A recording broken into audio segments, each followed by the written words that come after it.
Здравствуйте! В эфире телеканал Тува-24. С вами Алтын Казбуян, и я расскажу вам об основных событиях на сегодня. В ходе рабочей командировки временно исполняющий обязанности главы Тувы побывал на открытии районной детской библиотеки в селе Кызыл-Можалык, обновленной в рамках национального проекта «Культура». Также он посетил школу номер 2, где были проблемы с отоплением и ремонтом. Подробности расскажет Инна Клоян.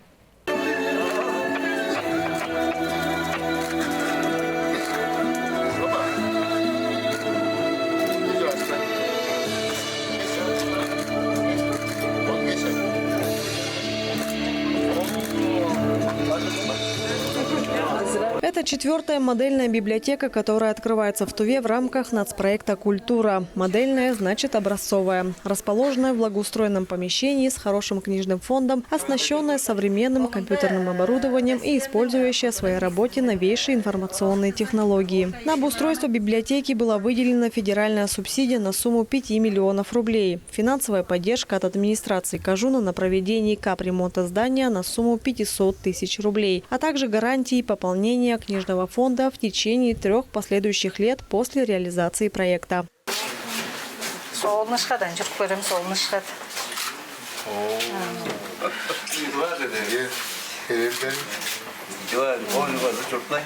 Жители рады, что библиотека теперь станет культурно-просветительским центром, где будут проводиться мероприятия не только для детей, но и для всех жителей Сумона.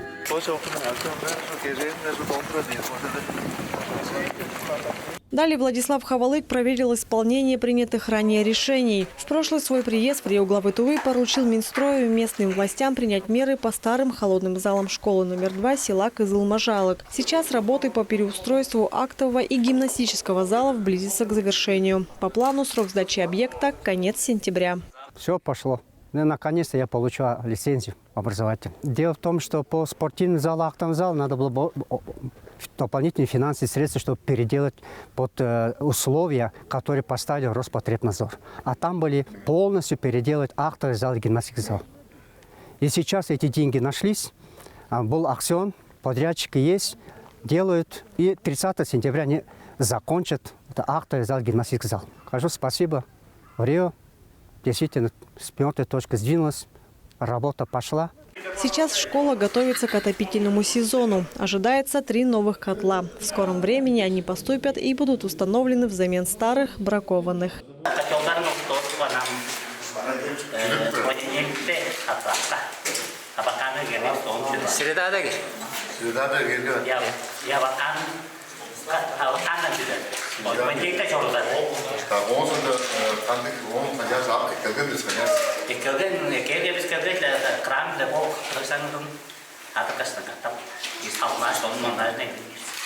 Как подрядная организация делаем замену 3 котлов.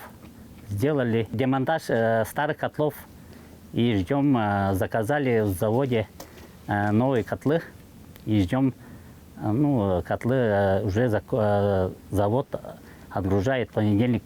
На замену котлов выделено около 3 миллионов рублей. Также благодаря вниманию руководства республики в школе удалось решить проблему с водозабором, который не вводили в эксплуатацию в течение 2 лет. Инна Клоян, Буян Аюн, Ангар Оржак, Тува-24, Барунхемческий, Кажун. Сегодня в Рио главы Тувы побывал с инспекционной целью в Дзунхемческом Кожуне. Там работала и съемочная группа телеканала Тува-24. С места событий передает наш корреспондент Даян Дансюрюн. В ходе своего рабочего визита в Рио главы Тувы Владислав Хавалык посетил в Дзунхемческом Кожуне город Чадан, чтобы проверить ход исполнения его поручений. Кроме того, он посетил местную котельную, чтобы узнать, как она готовится к следующему отопительному сезону. Также он посетил Чахоль, где находятся 3 объекта на ремонте. Подробнее об этом вы можете узнать в следующих выпусках новостей на телеканале Тува-24. Служба по тарифам Республики Тыва совместно с мэрией города Кызыла провела первый рейд по перекупщикам угля в мешках. Насколько добросовестны продавцы, смотрите далее. Не от хорошей жизни люди покупают уголь мешками, и не у всех есть возможность купить сразу тонну. Ситуацией пользуются перекупщики, порою в разы завышая цену. Однако сейчас цена на черное золото регулируется. Так, на угольных разрезах стоимость тонны составляет 2220 рублей, а в муниципальных складах цена за 1 тонну 2507. Поэтому стоимость угля в мешках весом 50 килограммов не должна превышать 125 рублей. Как показывает практика, не все перекупщики соблюдают новый указ Министерства топлива и энергетики. Просим ко всем, кто торгует углем, да, привести цены в соответствии с установленными ценами. Несоблюдение указа предприниматель объясняет тем, что его уголь, приобретенный по новой сниженной цене, не окупается.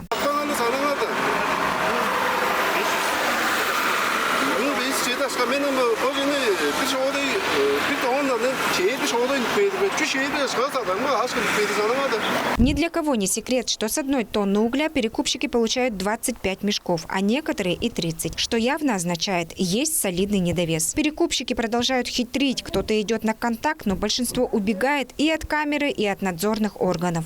Вот поселок Кахем, здесь тоже люди продают уголь в мешках за 250 рублей, тоже дорого, тоже с завышением цены. Вот хотели составить протокол, хозяин убежал, доставил уголь. Со следующей недели рейд по соблюдению перекупщиками цены на уголь в мешках продолжат проводить Министерство топлива и энергетики, мэрия города Кызыла, а также служба по тарифам республики и сотрудники полиции. Штраф за невыполнение указа для физических лиц составляет 5000 рублей. Алдын Казбуян, Владимир Сюртук, Кузел Сарык-Серен, Тува, 24. В Кызыле с 15 сентября начинается отопительный сезон. Готовность социальных объектов и дорожного хозяйства Тувы к отопительному сезону составляет 93%. По объектам теплоэнергетики проведена замена 6,5 километров тепловых сетей. Завершены текущие и капитальные ремонты 12 котлоагрегатов, сообщает Минтопэнерго Тувы. С началом нового учебного года вновь остро встал вопрос пассажироперевозок. Жители жалуются, что автобусов не хватает. Вместе с тем напомним, что столице передана первая партия московских лиазов, рассказывает наш корреспондент. Вавилинский Затон – это давно уже целый жилой микрорайон, проблема которого в том, что здесь отсутствует необходимая инфраструктура. Один из самых наболевших – вопрос пассажироперевозок. Муниципального транспорта не хватает, к тому же автобусы часто ломаются в пути. Автобуса не хватает. В выходные дни вообще долго ждать. Я из города сюда целый час и 20 минут ждала. А слышала, что один автобус сломался. Ну и что сломался? Людям же надо ехать. А если зима, то трудно. С открытием на ЛДО своей школы транспортный вопрос для некоторых решился сам собой, но только для тех, кто живет рядом в шаговой доступности. Остальным, особенно в часы пик, все равно приходится ездить в битком набитых автобусах. Мы надеялись в связи с тем, что на ЛДО школу построили, да, там более 1500 человек детей учатся. Думали, нам этот маршрут немножко, он, так сказать, даст возможность каких-то перестановок, потому что очень много приходилось уделять внимание именно 13-му маршруту до ЛДО. Ну, как показывает практика, ситуация с количеством жителей не изменилась. То есть постоянно автобусы, так как они переполнялись, так они продолжают. Очень много людей едет с ЛДО. Как сообщают представители мэрии, по маршруту Кызыл-Вавилинский Затон ездят 5 автобусов. Жалобы жителей свидетельствуют, что этого недостаточно. Напомню, что столице передана первая партия лиазов, снята с учета в связи с модернизацией автопарка Москвы. 40 автобусов мы надеемся получить. На сегодняшний день получили 11 автобусов. Вот 12-й автобус находится в Красноярске, тоже должен на подходе быть. Вот я их лично сам все обошел, и в салон, и моторы показали, все. Максимум 4 автобуса мы можем запустить. Очень большой износ автобусов идет. То есть в таком виде они уже к нам приезжают. Количество автобусов так или иначе увеличивается, чего не скажешь о водителях, сетуют в мэрии. Работодатель готов предоставить и достойную зарплату, и полный соцпакет. Но сегодня нехватка специалистов, готовых работать на городских маршрутах, продолжает усложнять ситуацию. Есть проблема еще в водителях. Вот соцпакеты предлагаем, сады предлагаем, те, кто будут работать, семьям работу предлагаем, готовы принимать. Не идут водители, поэтому, пользуясь случаем, приходите, водители категории D, обеспечим вас. От 40 до 60 на лязы уже ставим зарплату 1000 в месяц. Неплохая зарплата.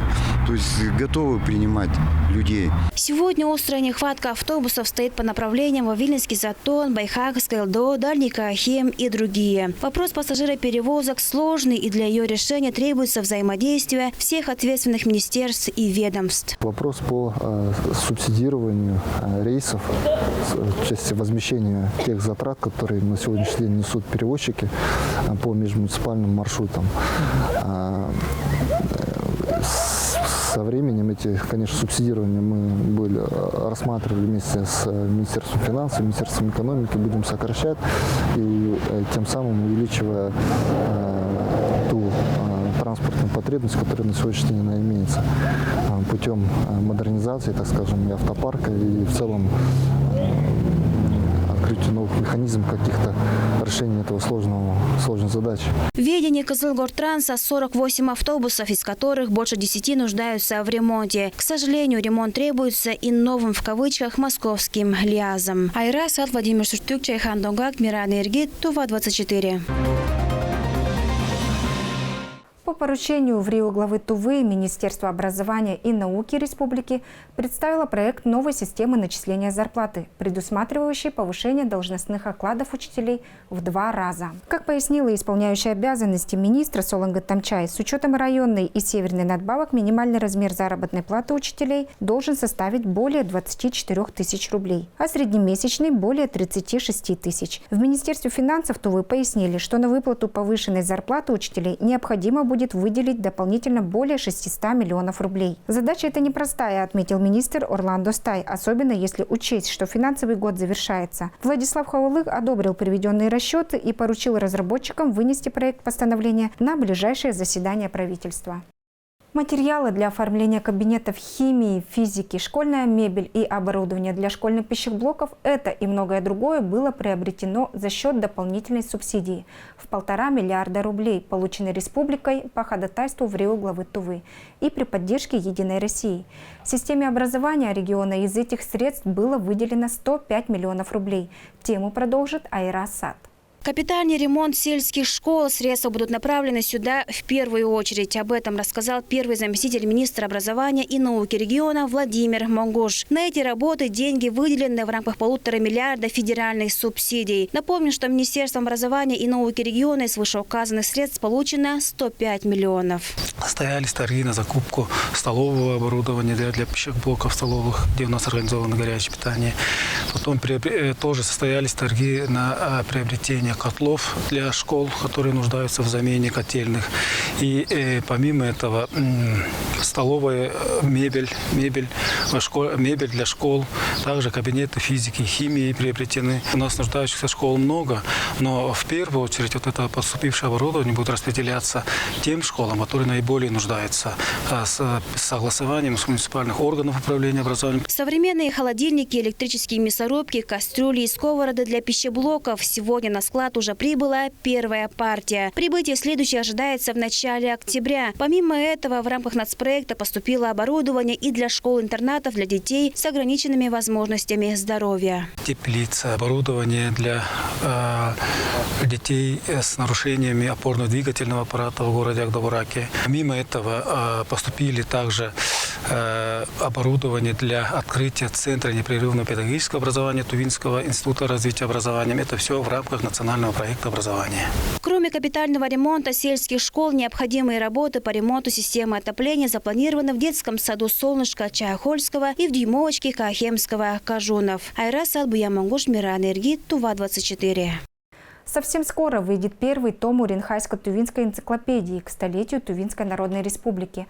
Напомним, что ранее мы показывали материал о словнике в данной энциклопедии.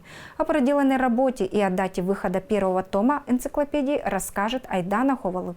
Идея создания Уренхайско-Тувинской энциклопедии появилась более 10 лет назад. За это время проделана большая научная и организационная работа, в которой приняло участие около 170 ученых Тувы. Инициатором проекта является региональная общественная организация «Мир тувинцев», которая благодаря поддержке правительства Тувы в 2018 году выиграла президентский грант. Тираж этой книги будет расходиться бесплатно. Это условие фонда президентских грантов.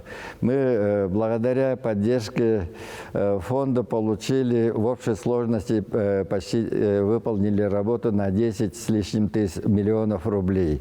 Это поддержка фонда на подготовку словников, на подготовку материалов и статей энциклопедии. Мы передадим во все библиотеки нашей республики. Это более 500 библиотек. Школьные библиотеки, сельские библиотеки, все они получат. Наряду с этим при поддержке Министерства информатизации и связи эту энциклопедию сопроводим электронной версией энциклопедии. К электронной форме этой энциклопедии будут иметь доступ все, кто имеет вход в интернет. Как и всякие энциклопедии, они построены по принципу алфавитного порядка. Тут по темам разделения нет.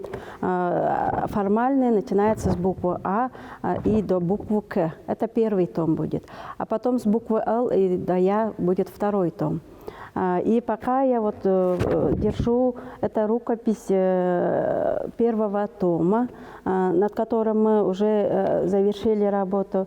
И мы проверяем, допущены ли ошибки, и после этого уже начнется печать. Здесь не только текст, здесь иллюстрации, здесь общая информация идет в начале республики, а потом уже идут, начиная с буквы А, и далее уже по алфавиту. Здесь, например, вот статьи Алданмадр, есть село, а потом Алданмадр, есть кинофильм. Составление словарных статей имеет свои особенности. Здесь какого-то анализа, характеристика какого-то события, персоны нету. Здесь фактически справочный материал. Многотомная Уренхайско-Тувинская энциклопедия – это универсальное научно-популярное справочное издание. Авторы проекта отмечают, что аналогичные энциклопедии имеют почти все регионы, а у Тувы она первая. Методическую помощь оказывали авторы башкирской и татарской энциклопедий. На основе данных, собранных в Уренхайско-Тувинской энциклопедии, могут создаваться энциклопедии узкоотраслевые, школьные и другие.